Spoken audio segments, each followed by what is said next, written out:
Hello, everybody. Welcome to Caity Tries. This is the first episode ever, so round of applause for us. Yes, yes.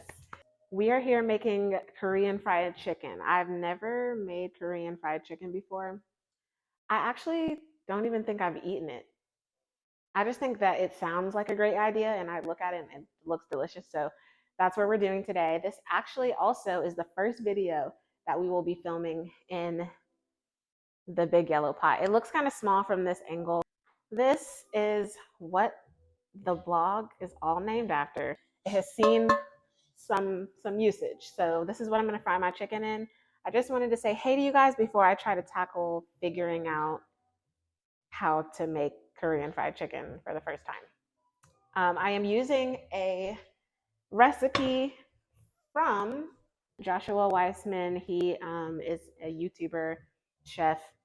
What is he not, So I got the chicken recipe from his website. I'll put all of that in the description box. But we're gonna go ahead and get started. This portion of the video, I'm gonna tell you what you need for your chicken. This has to marinate overnight. He says 2 pounds of chicken, 17 grams of grated ginger, salt and pepper to taste. I have 2 different groups of chicken, one in the fridge and one in this bowl. I have ginger paste instead of grated ginger. I have white pepper. This is coarse salt. Put in your 17 grams of grated ginger. I'm gonna eyeball this because his is gonna be fresh ginger, but this is ginger paste. Need some help? Maybe. Oh, I got it. All right. Putting in my ginger. That looks good. Putting in my salt. I like to fill the salt in my hand. I read in this book called Salt, Acid, Fat, Heat by Samrin Nosrat. It's another book that I really love, that she says putting your salt in a pinch bowl or having it in the palm of your hand and feeling it is just a really nice way to start to know what is enough salt in your recipes, because you would have felt it before.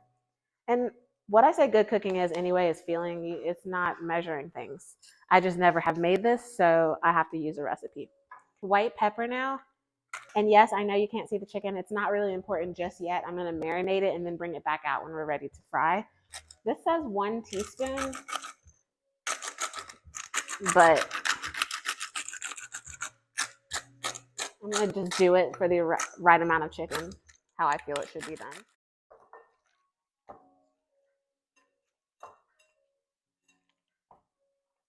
All right, so once you have your chicken all massaged with the salt, the pepper, and the ginger, you're gonna cover this with some press and seal or saran wrap.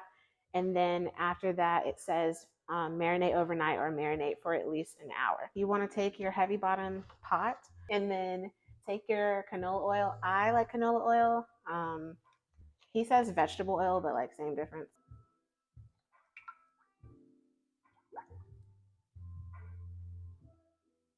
This is a gallon. This is 1 gallon of canola oil. We have our heavy bottom pot. You're just gonna leave it off for now. Where's my lid? There's my lid. Thank you. I'm just gonna cover this for now. I have a non-stick skillet on the other side. When you make your sauce, you simmer the sauce in a pot, pan, whatever works for you. And then now we're gonna move on to our sauce. The package said that it was gonna be. And as a matter of fact, we're 1 gram over. Yeah. You leave some for when it evaporates. Right. Zero it out so that every time we add something new, we'll be able to track the grams that way instead of adding it in different containers, because dishes. 46 grams palm sugar. We have brown sugar. I did what I could. I'd be over or under. Place your bets. Place your bet. Ooh, I'm the master. Hey! Next is mirin. It's just mirin's supposed to be like sake, but no alcohol. Gonna have and zero out your scale. 60 grams.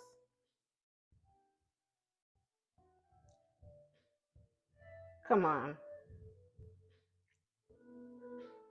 Hey. You know, too nice. This is the rice vinegar. We can do the 160 on this. So far, we're all good on everything except for the gochujang. We're 2 grams over. All right. Don't play with me. Are you kidding? Damn it. It's 1 over. Just 1 over. It's fine. 1/4 cup. We can do that on here. 1/4 cup soy sauce.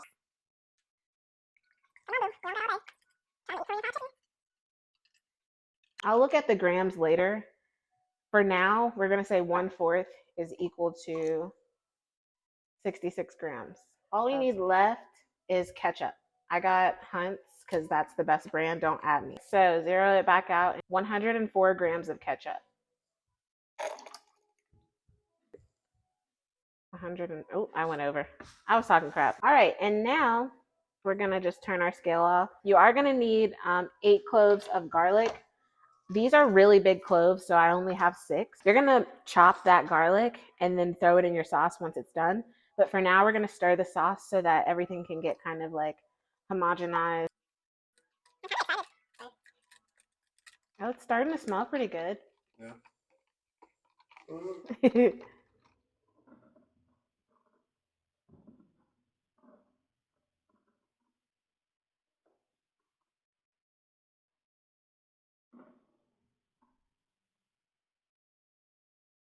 Stir. I'll have a whisk in the actual pan, just so I'm getting all the bean paste, because that's what's clumpy in here. It's getting a little better.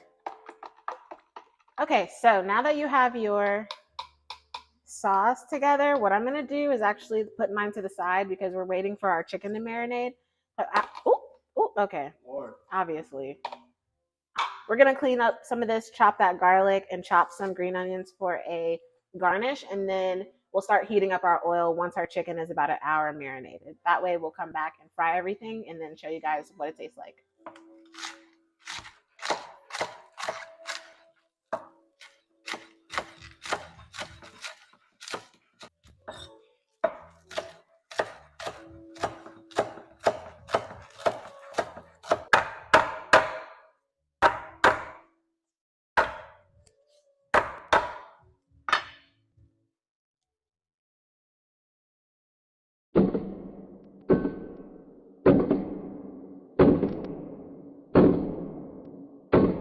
So we are back. Our chicken is marinated. We have our cornstarch mixture. Ideally, you want potato starch, but cornstarch is similar.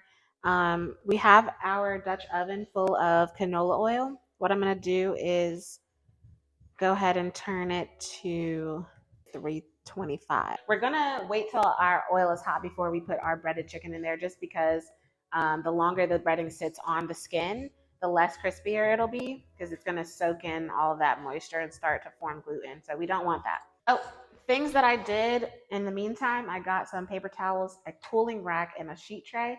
And that's just going to drain the chicken without it having to be touching the paper towel, so that it's not super soggy, because we don't want that. All right, as promised, we are back at the breading station. What you're going to do is put your left hand in the chicken, put your right hand in the breading, or on this. You don't want to crisscross because they're going to get cakey and then your chicken's not going to have any breading on it. This is 1 cup cornstarch, 1/4 teaspoon baking soda, and 1 teaspoon of fine salt. This is salt, ginger, white pepper, and chicken legs with the skin on. We're gonna pick up our chicken legs and put them in the flour mixture. With this hand over here, you're gonna wanna coat that on both sides. Don't be afraid to push the chicken into the batter so it really sticks. And this is gonna feel a little different for those of us who fry our chicken with all-purpose flour, or like half and half. I usually do a little bit of cornstarch in my chicken. Then we're gonna turn it like this, excess, and it's bread. We're just gonna keep repeating this process until all of our chicken legs are breaded, and I will come back when it's time for us to fry.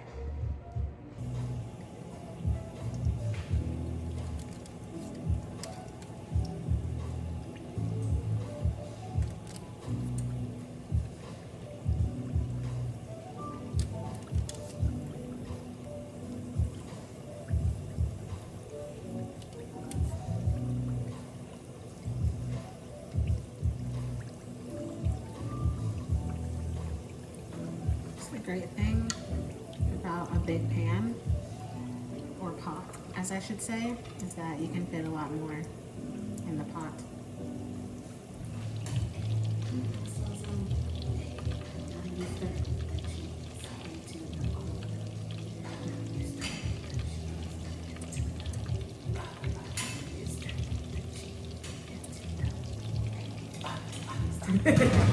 You're ridiculous. In it once, and then we put it back in at 375 for another fry session. For now, I'm just gonna go. I have my gochujang sauce right here. All I'm gonna do is put that in this nonstick skillet and simmer it down. I have the garlic to add in there. I have my edamame pods that are seasoned and then have sesame seeds on them. The corn cheese I just stirred up, so it has another couple minutes to go. And then we are eating dinner. All right, so these are ready to go. And now we're gonna do the second fry. So the temperature of the oil has increased since the first fry. And my sauce is already done.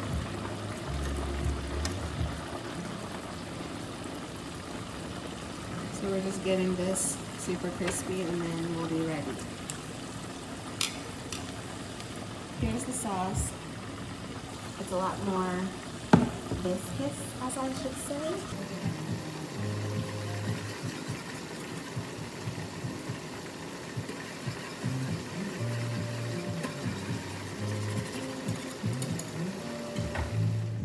I won't even lie to you, this has been a long process. And I'm not even hungry anymore, but I am going to toss this chicken with the sauce, and then I will put a plate together and show you guys what it looks like. This is my mic. So it's plenty crisp. You just gotta let it cool down some. Yeah, and then I can put it in this with the sauce, toss it, and then plate it up. Definitely gonna need to wash this apron because it's not always pretty.